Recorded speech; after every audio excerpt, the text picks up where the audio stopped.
Coming up next on Another View, the January edition of the Another View Roundtable. Today's topics, new math using old stereotypes. African Americans fail once again to get a foothold in Virginia Beach politics. Hey, Rick Santorum, what's a blah person? And how will Norfolk schools deal with the projected budget shortfall? Roger Chesley, Carol Pretlow, Wil LaVeist, and Bill Thomas are here to share their wit and wisdom, along with perhaps their New Year's resolutions. Stay tuned for Another View right after this news from NPR.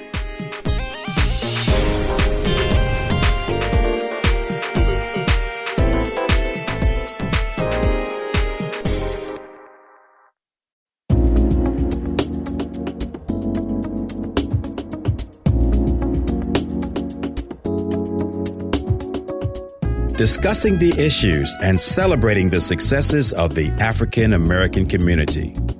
This is Another View.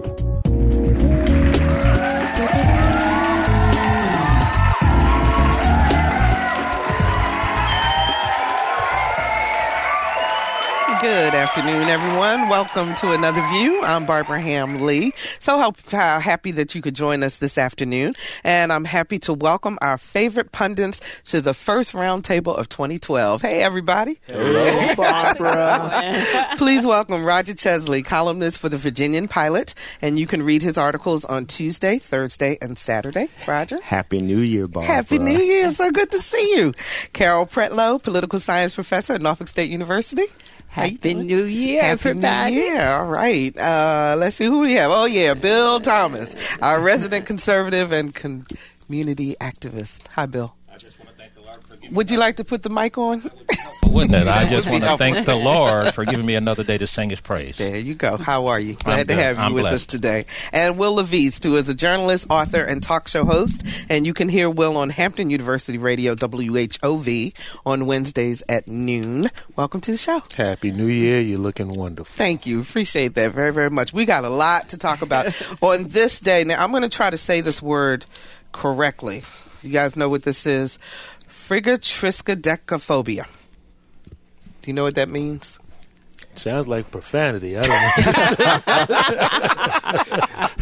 I thought you weren't allowed to do that on live radio. It is the fear of Friday the 13th. Oh.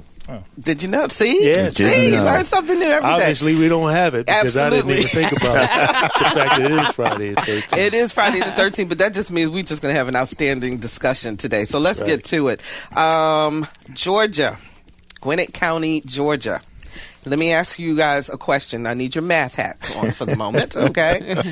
Each tree has 56 oranges. If 8 slaves pick them equally, then how many would each slave pick? Okay, there's one more. If Frederick got 2 beatings per day, how many beatings did he get in 1 week? Or there's a third about how many baskets of cotton Frederick filled. These were actually questions for a 4th grade math test at Beaver Ridge Elementary School in Gwinnett County, Georgia. That's the largest school district in Georgia. And they say, the superintendent says this was an honest mistake. The teachers were trying to tie math lessons to the social studies lesson on Frederick Douglass. Why did they have to say slaves at all? Why couldn't they have just said people? And did they give them Sunday off? That's the question. Did they give the folks Sunday off? I mean, I was really amazed at this. Carol? I was amazed because I grew up in a farming community from a father who was a farmer. And in 4th grade, I learned the math associated with farming. And I understood the history. But slave, you don't have to use the word slaves. You could say farm workers. You could say how much money did the farm as a whole net as a result of this. And these were actual terms that my parents used when they were teaching me about economics and the relationship between work and production. What's going on in the mind of teachers? They even thought that this was acceptable. Well, now they say that they were trying to connect the lesson they were learning about Frederick Douglass, and Frederick Douglass was a former slave, and that's how they were trying to make the connection. What do you think? Yeah, like cross-discipline. Cross-discipline, right.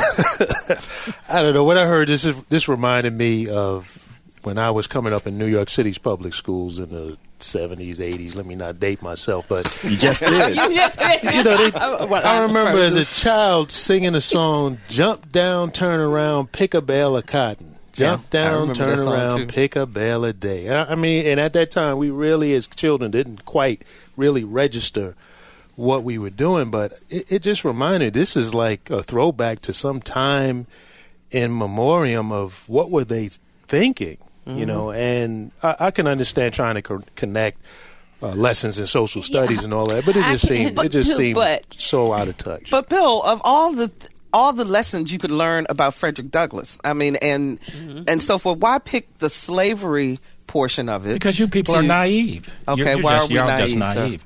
These are government schools.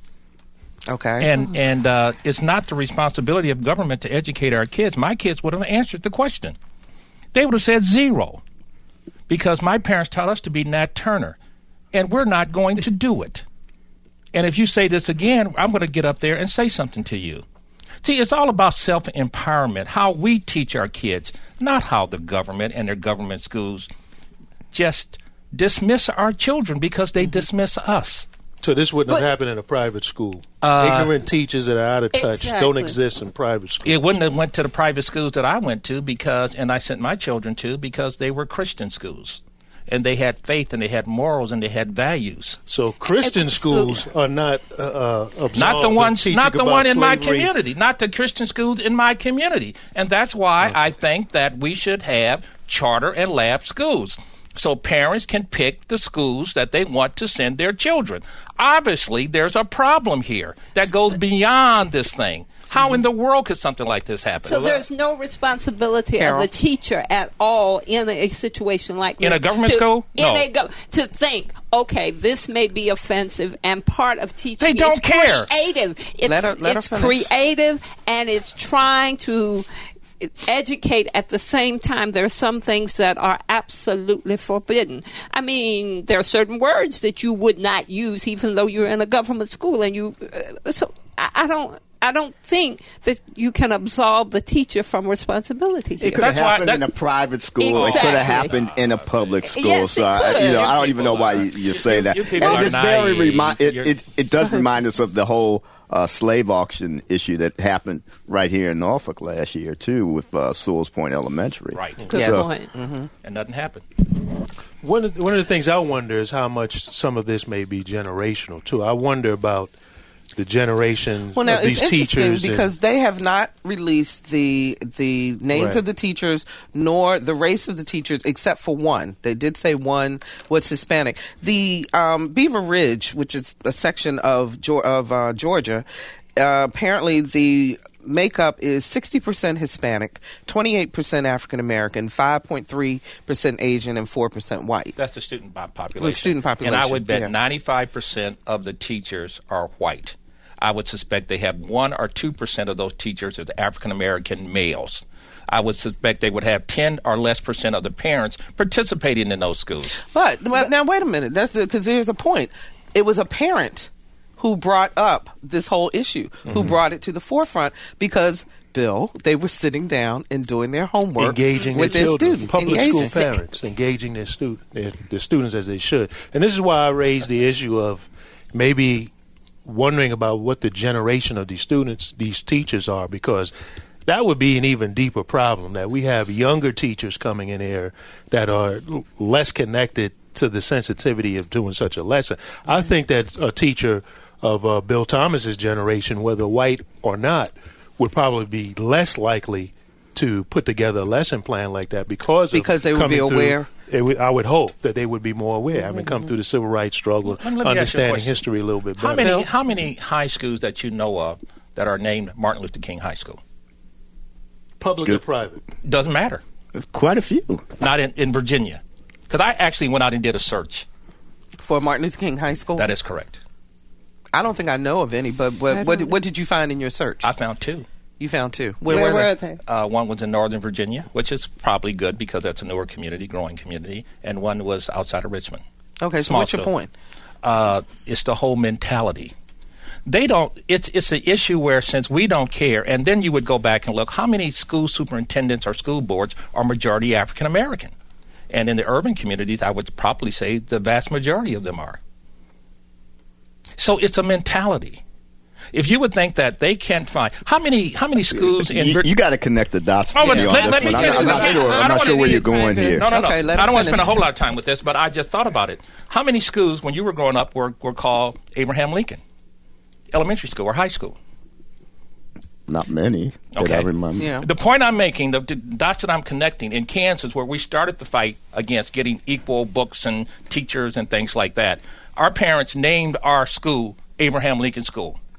When Martin Luther King was killed in 1968 and we took down the flag and they booted us all out of school, but 10 years later we had a Martin Luther King High School.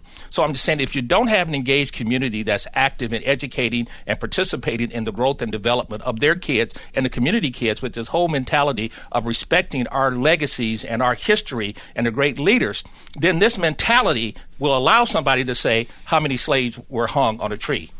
Well, but the parent was engaged because that's how it came to the forefront.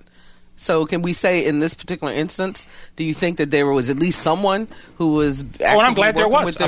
And actually, I saw a lot of male parents, black male parents in the media who was speaking out about this and stepped forward. So again, I kind of raised the issue of the generation of the teachers and whether they are disconnected, because if that's the case, if they're younger and sort of disconnected, then we are really in trouble. Well, does that go back then to the whole idea? Because a lot of times African Americans are, and this is a generality, but a lot of times African Americans are criticized for keeping the history alive, for bringing the issue of race into the discussion as we go along, so that people don't forget, or they're not allowed to ignore the past, so that something like this could slip through. Do you know what today is? What's today?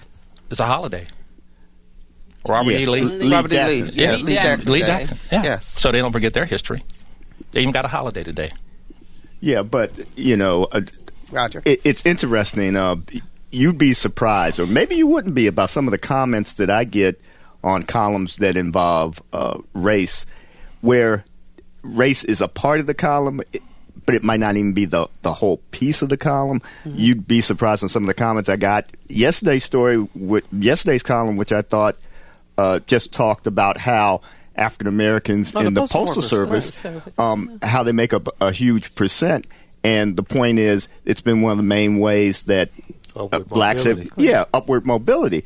People called me racist for saying that. And here I was thinking that I'm pointing out something that historical, how it's been effective, how if you close off this opportunity by shutting down so many post offices and firing so many workers, this is going to be one outlet that's going to be closed from that. But people said that I was racist for bringing that up. Well, Roger, and it's just interesting to me how if you talk about race, you're a racist. If you try to deal with it objectively, it's hard to do because it's an emotional subject.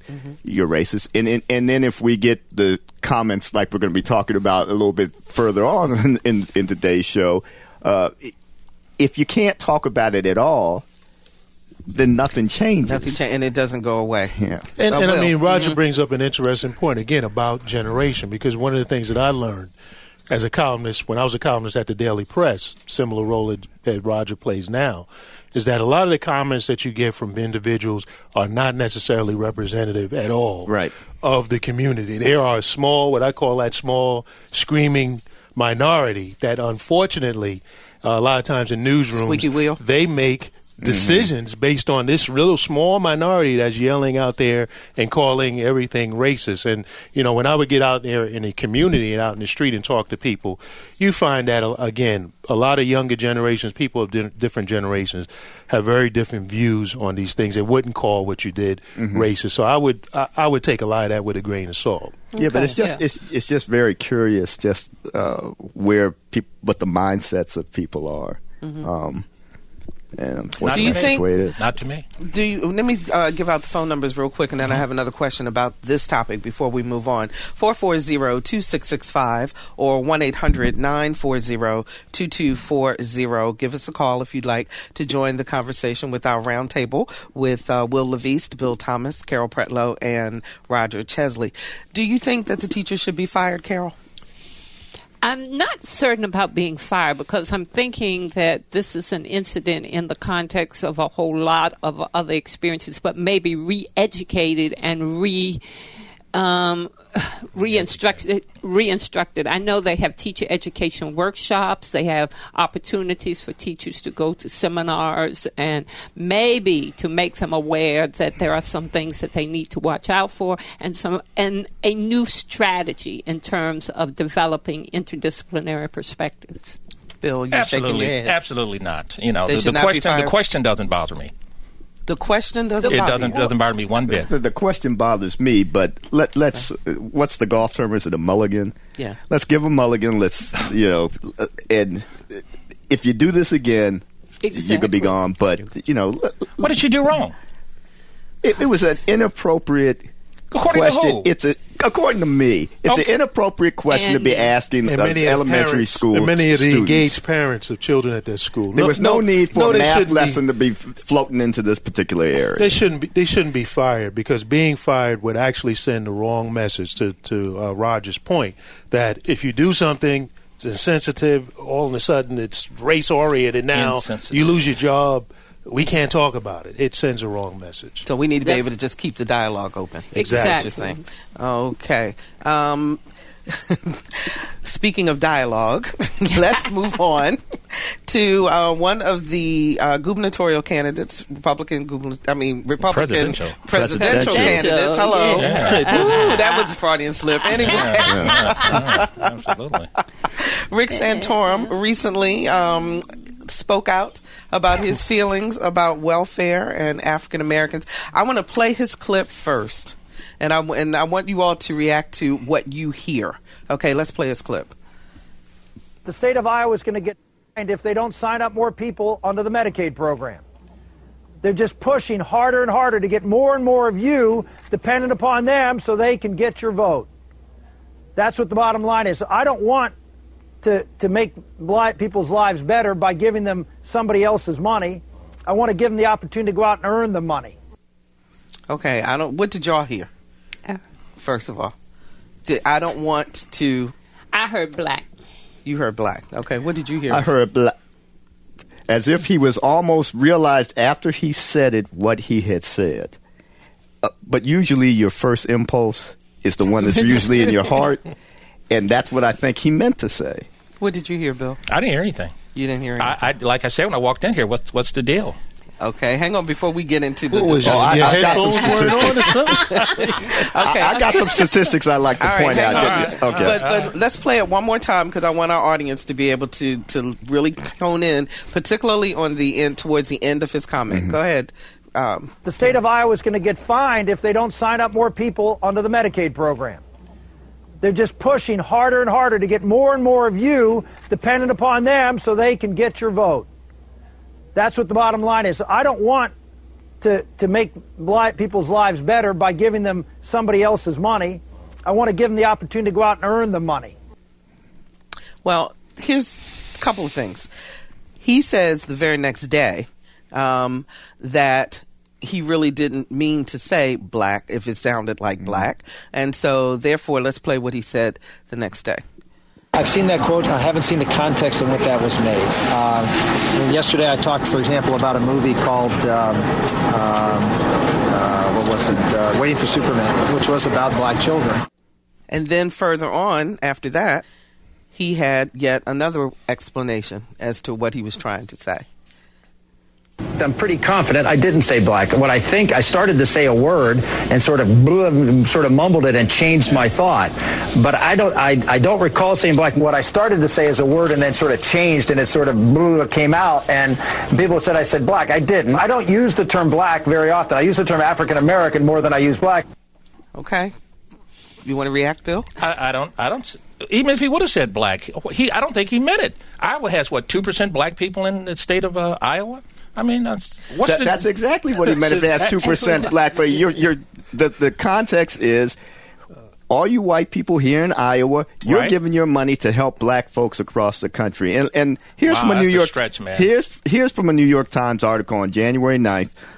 It says that food stamps, there are more whites on food stamps, 49%, then blacks, 26%, the rest 20% are Hispanic. So yes, blacks are disproportionately represented, but the total number, there are more whites. It goes back to the whole welfare queen comments that were made decades ago. I think this was by Reagan when he was running for office.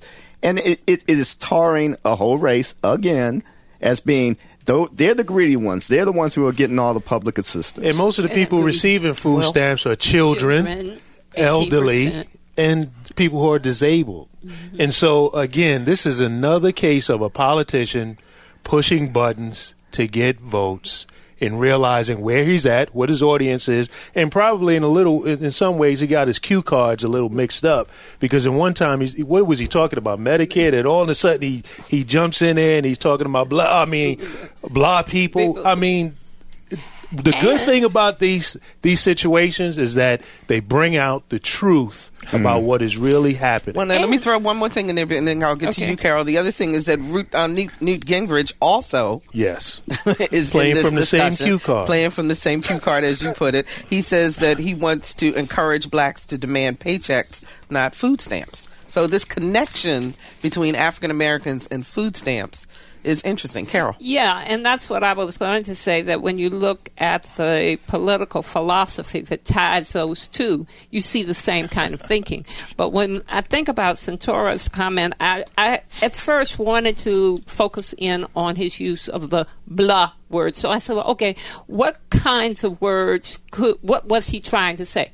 BL black, BL blind, BL bland. I mean, I'm trying to figure out what were the possibilities as a substitution for, since he said he didn't say black. He had black queued up for a different line, a different speech. He got them mixed up and merged them together. That's probably where the comment about I was looking at a movie about waiting for a super, and he just got it all cluttered in his head. That's all. Bill, you're just sitting here shaking your head. Give him a break. No, there's a boogeyman behind every tree, according to you guys. A boogeyman. I mean, you're taking something totally out of context. I mean, it doesn't make any sense. And what Newt Gingrich says, I don't personally like Newt Gingrich. I think he's a very mean man. But seeing people work and seeing the habits of work and tradition of work in your community and seeing your parents and your grandparents and the habit and the things that like going on with that's a good thing, whether you're talking to black people or white Bill, people. He's right. But if the majority of people receiving food stamps are children who cannot work. I don't want to hear that. And There's always children. No, last time, come on, Bill. Bill, let's deal with the truth. Time. Children who are not of the age of working, elderly who are past that, and disabled. What are we talking about? The whole point is to make the connection of black people are taking money that belongs to you. So vote for me so I can change it. These politicians, they do it all the time. One of my colleagues has a plaque that says, reporters always doing things, something to the effect of reporters always doing things wrong when they quote what we say instead of what we mean. So, Wow. Really nice on this one on Santorum's board. The liberal press. That's why we are where we are. You guys take these contexts and you just take it totally out of context and you make it a race issue. Like I said, that's why they're complaining in your column, Roger. Because you make everything race. When we report things, when we report what people say instead of what they mean, I hear you. It's a troublesome thing, I'm sure. Yes, sir. So you think it's really taken out of context? Yes, absolutely. Can you expound on that a little bit? I mean, what else do I have to say? I mean, what else? I mean, he's not appealing to any foreign interest here. I mean, you guys are taking a word. I don't know what he meant. If you would have said. But the majority of people receiving food stamps are not of working age or ability. So what does food stamps and work have to? That's you don't want to hear that, but that's the thought.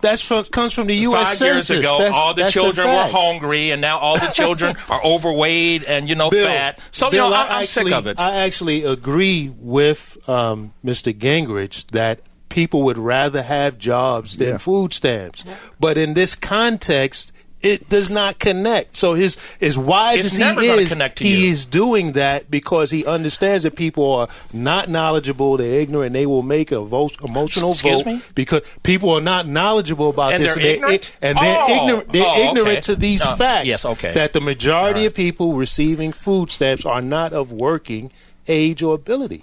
But why would anyone need to connect food stamps to any race? Why would you have to make that connection? First of all, if you're talking about economics, it polls well for voters. It polls well, so that's why they do it.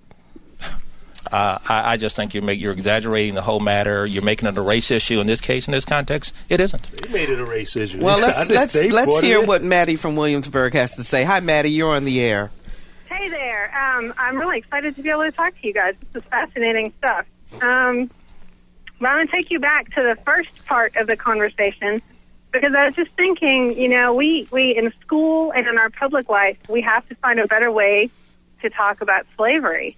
And the reason, in my mind, is because there's modern-day slavery. And if we can't talk about our history of slavery and what that meant, then how can we talk to young people about current-day human trafficking issues, which are huge? There's slavery even in our own communities today.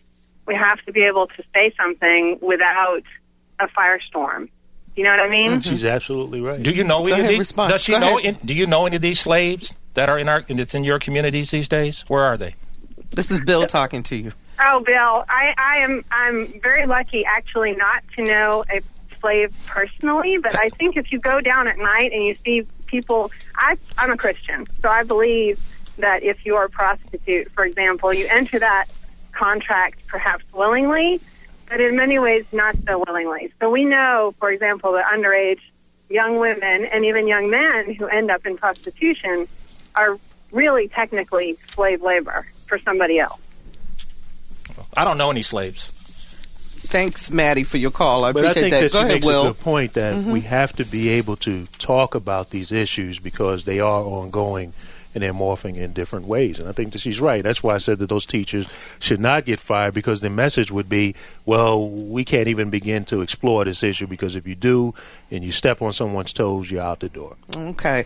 We are, if you're just joining us, talking with the Roundtable with Roger Chesley, Carol Pretlow, Bill Thomas, and Wil LaVeist, our resident Another View pundits, about the variety of issues facing the African-American community today. 2 school board issues. Virginia Beach had to replace Sandra Smith Jones, and ultimately the decision was made not to replace her with a person of color. Your thoughts? It wasn't surprising, and I don't know how much color played a role in this, as in relationships, what I would consider cronyism. The board knew Siri. Sandra Smith Jones had said several months ago, when all this controversy was out, she had pretty much said what she thought the process was going to be. They were going to move a sitting board member to her district. They were going to put on another board member who had been appointed once before and had been defeated, and allow him to be on the board again. In the at-large position. Right, and that's exactly how it played out. It didn't. I don't understand why they went through the farce of even interviewing the 5 candidates that they did, considering that they ended up with the person that pretty much everybody knew they were going to end up with in the first place. Well, again, for Virginia Beach, it seems like many people have said that there is just a very difficult time for African Americans to ever get a foothold in terms of politics in that city. Well, I would agree with that, but there's also you can't underestimate the amount of clubbiness, of chumminess on both the city council and the school board in that particular city, and it is very difficult also, and that's on the appointment end, and then on the election end, it's very hard because you have to run a city of 440,000 or so citywide for even the district races. So it is a difficult place to get a foot over there. I was thinking, so Roger, you were pretty critical of her trying to hang on to the position going over to the Middle East. Did you know that this is how it would likely play out? And that was probably one of the reasons why she was trying to hang on. Yes, I did, because and I've heard, well, how can you say one thing and another? Because you can have one wrong, which was she had no business trying to still be a school board member from Saudi Arabia. But that doesn't necessarily make her wrong when she said the replacement process was jacked up. And it was. Mm-hmm. And she pretty much called it how it was going to end up. Does it really matter, Bill? No. Okay. I didn't even finish, but go ahead. No, it really doesn't matter. I mean, the African American community has not been respected in Virginia Beach, in my judgment, since we did absolutely nothing, in my judgment, with Greek Fest, when they just beat those black kids down like animals and slaves, and nobody stood back and fought back.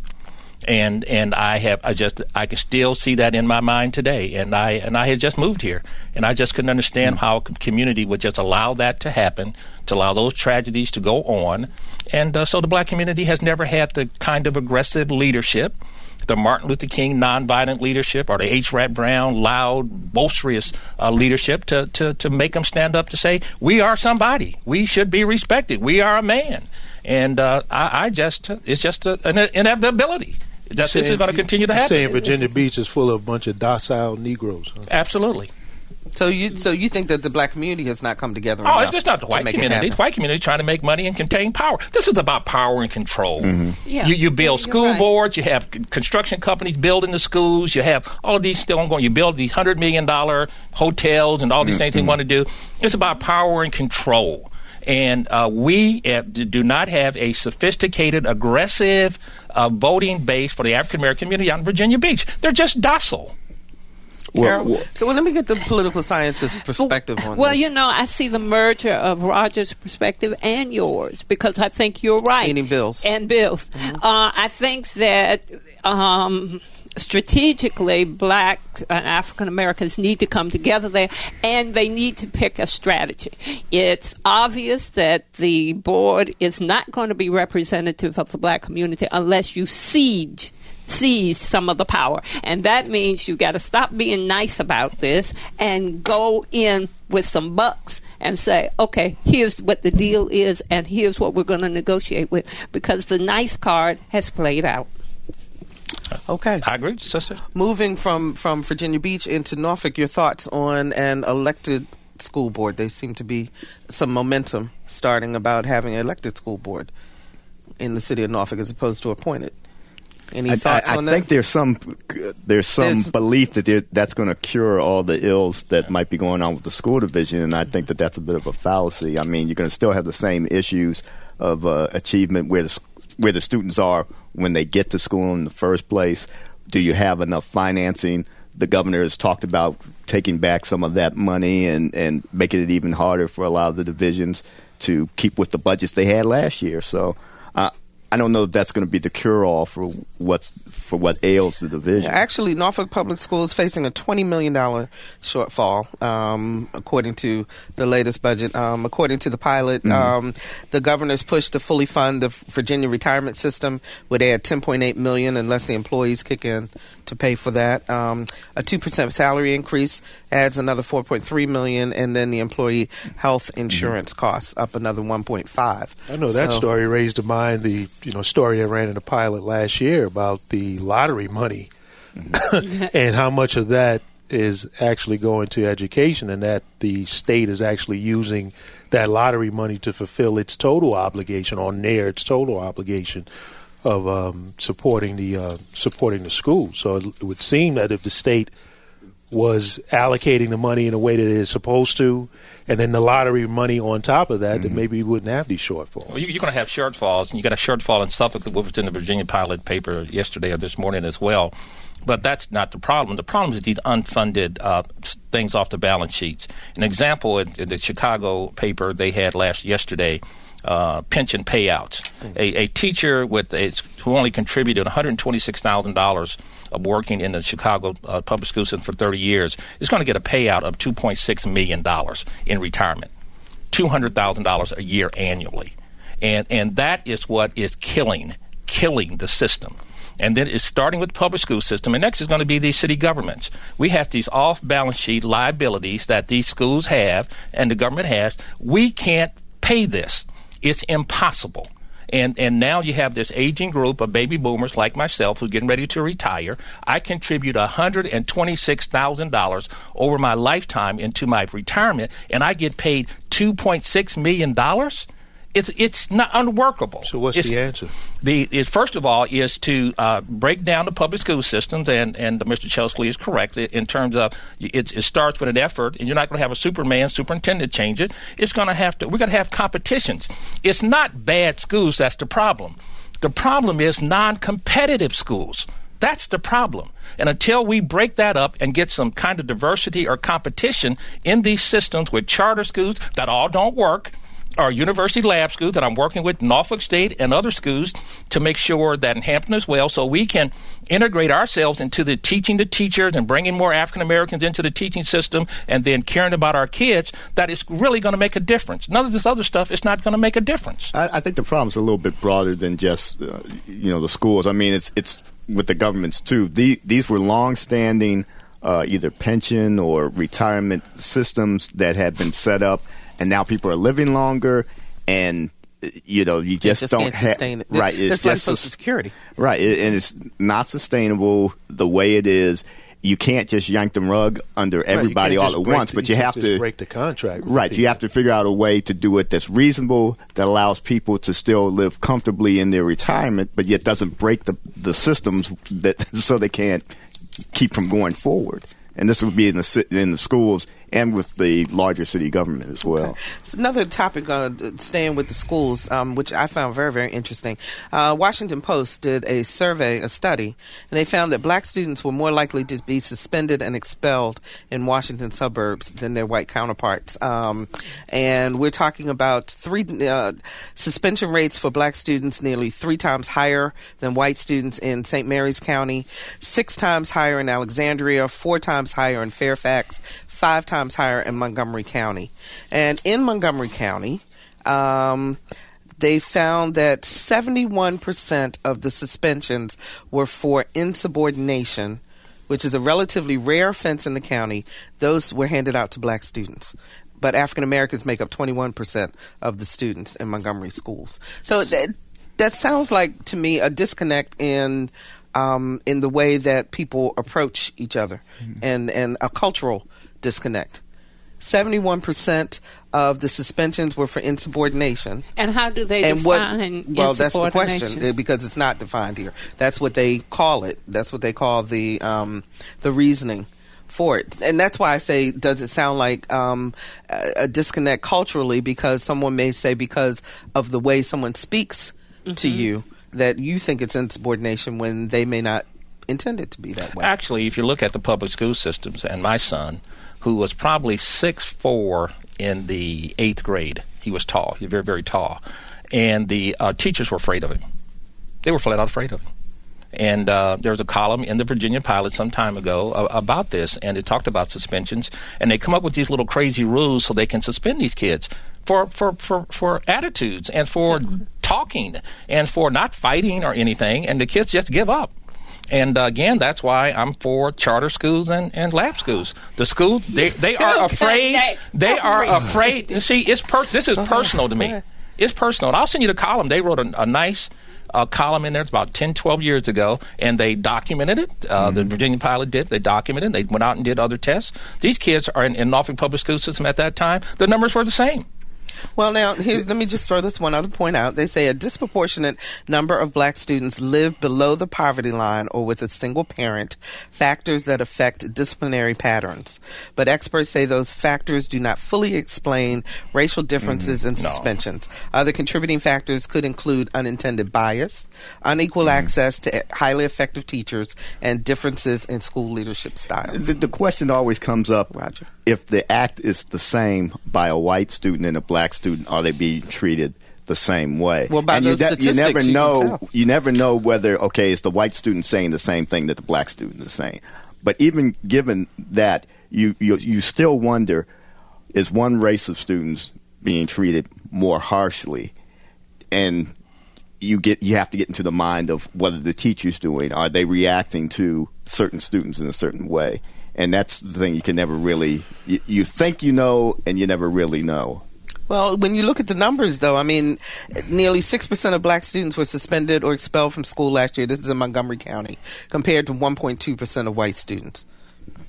For me, Roger, one of the things I want to know is I suspect that if you look at blacks in the same socioeconomic and whites in the same socioeconomic, I'd like to know what are those rates? How are the poor white kids being treated? Are they being suspended at higher rates? I would like to know that.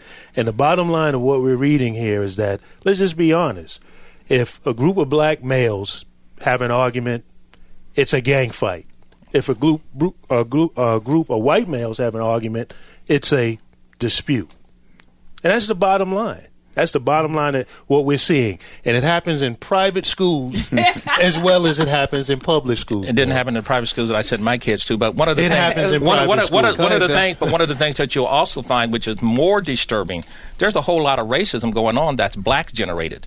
Because most of these schools that you're talking about are run by African-American principals. In Montgomery County? No. Not in Montgomery County. Montgomery County, Maryland? And not in Northern Virginia. Fairfax? I don't think so. I'm talking about the ones that I have experience with in Norfolk. But not the ones in this report. This study, but now let's make sure we're very, very clear. This study is... You're trying to make it a race issue, and I understand where y'all going. No, I'm not trying to make a race issue. I understand what you're saying. The point I'm trying to make, and there was a study in the Richmond Times-Dispatch maybe 2 years ago that I will share it with you, that said there's a lot of this flight and this problem going on that's being sought by and being demonstrated by African-American leadership that's doing the same doggone thing. Okay, all I'm saying is this is a study that the Washington Post did of D.C. suburbs. So we're talking about Northern Virginia and Maryland. So those are the only schools. But you're still so naive. You're still so naive. They don't want their kids sitting up next to these little poor black kids. And just let's get right down to it. They don't want them. Black folks of higher income and higher influence, the same as white folks. They don't want it. Like you, right? I don't say I didn't want it. I moved into an inner city. That's why you moved them into a private school and so forth. That's my responsibility to get my kids out so they can go out and get a job. I appreciate that honesty. That's my responsibility. But don't give me that. That's why I don't believe in shutting up people like Gingrich and all that, because when they say things, honesty comes out. I mean, he's just being honest. Now, let me be honest. And the truth comes out. I'll be honest. I lived among our people in one of the most challenging neighborhoods in the city of Norfolk. And I had my kids go to the schools. They went up here to the school. They went to them until the schools just start failing. I hear you, bro. Okay. I mean, I'm not in disagreement we got with about you on that. 5 And then I minutes. hear liberals like you who live out there with white folks going to try to argue with me. You know that I'm not a liberal. Don't go there with me. Don't you live in Suffolk? Mislabeling me. Okay, we got about 5 minutes left. I want to get to the Forbes article that was written by Gene Marks, which is entitled, If I Were a Poor Black Kid. And, Will, I know you have special things to say about this article. Give us some context of it and your thoughts on it. This gentleman writes in Forbes Magazine. He's a white middle class. He's a contributor to Forbes. Mm-hmm. He's moved by a speech from our President Obama about poverty and black kids and upward mobility, and he decides to write an advice column in Forbes. I have to repeat that again, Forbes, for black kids. And, you know, the truth about this, there are two things that kind of struck me on this, is that in the column he admits that, you know, the society is slighted in his favor, in his children's favor. And then after that, he starts to repeat and says, however, poor black kids, you should do this, technology, all these things to be exceptional. So it strikes me, how can you acknowledge that it is okay for whites can excel without being exceptional in this society, but you require a poor black kid to be exceptional in order to reach the same level? It struck me as he is clearly acknowledging that he doesn't really believe in a level playing field.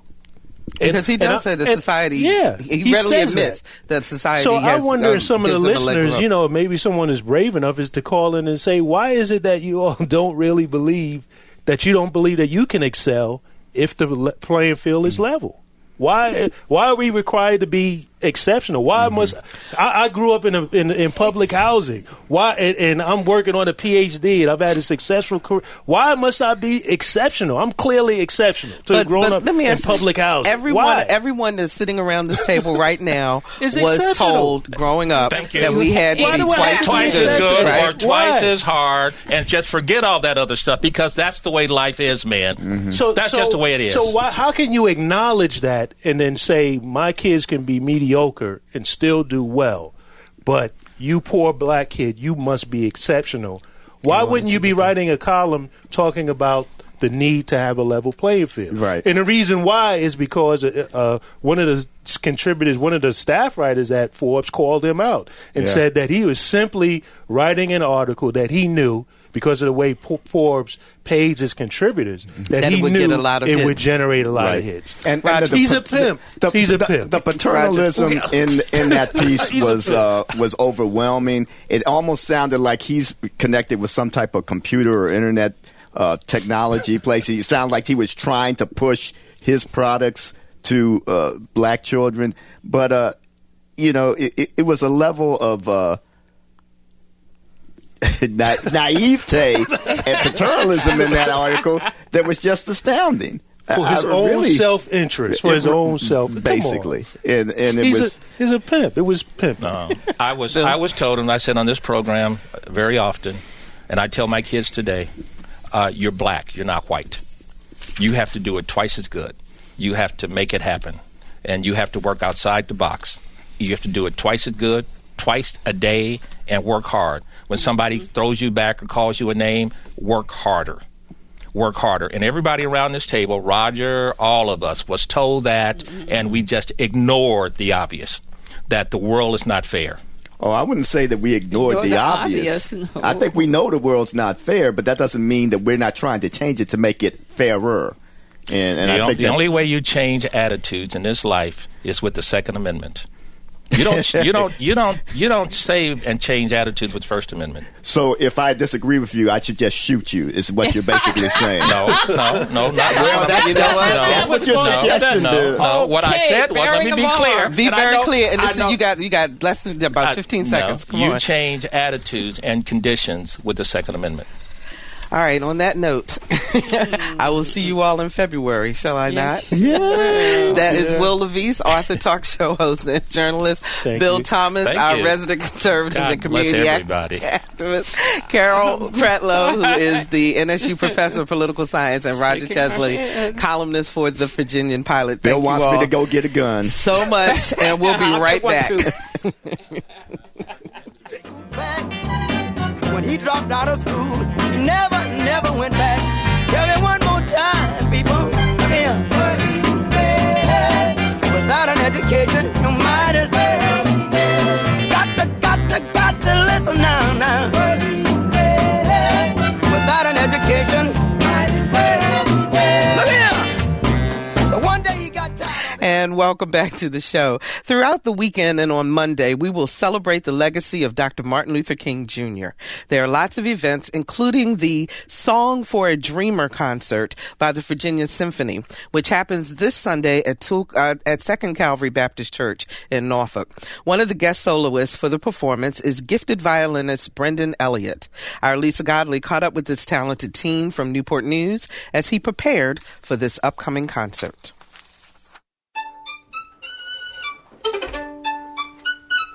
For me, just hearing 17-year-old Brendan Elliott warm up produced one word: amazing. And once he actually starts to play, well, you be the judge.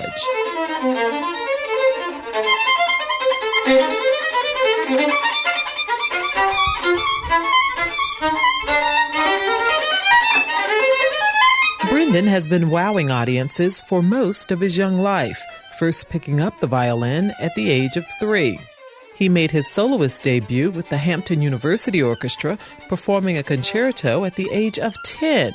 He says his average practice time is 3 to 5 hours a day. It's all about pursuit. It's all about pursuing your dream. And if you continue to practice, especially when you're younger, you'll develop like really good habits, and it's good for discipline. And if you continue to practice, you can only get better and better, so you can never give up. Brendan's commitment and talent have definitely paid off. He served as concertmaster of the 2011 Virginia All-State Orchestra and is currently the concertmaster of the Peninsula Youth Orchestra for the 6th year. His skills and talent have taken him from Boston to Florida, New York to Las Vegas, competing against and studying with some of the most talented musicians in the world. Brendan has performed as a guest soloist with several community and professional orchestras. He's performed twice with the Virginia Symphony. Sunday's Song for a Dreamer concert at 2nd Calvary Baptist Church in Norfolk will be his 3rd time with the group.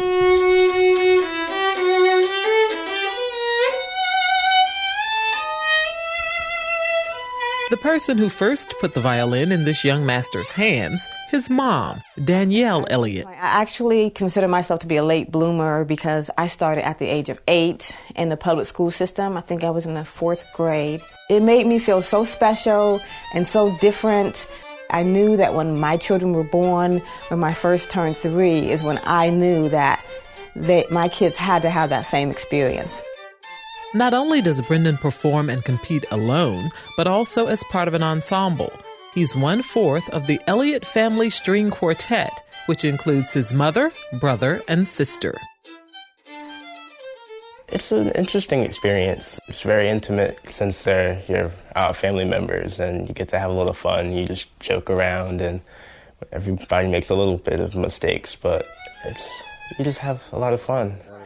Lots of the time, we're just joking around and their mom's fussing at us, and we're just, we're just having fun with the music.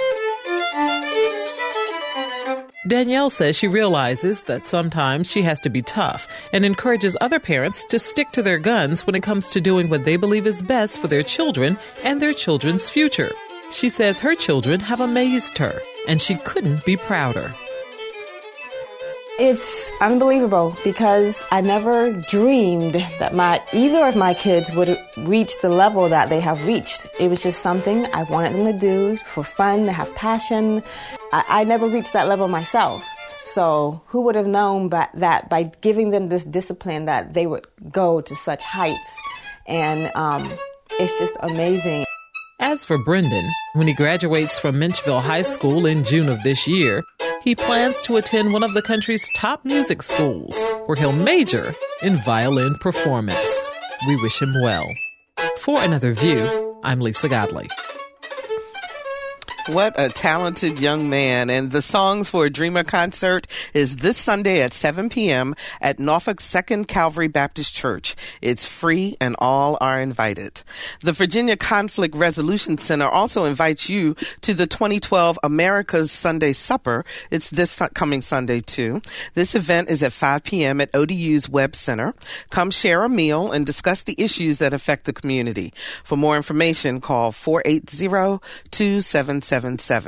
And if you know of a middle or high school student who loves science or math and is into video games, tell him or her about the Community Tech Fest and STEM Video Game Challenge at NSU.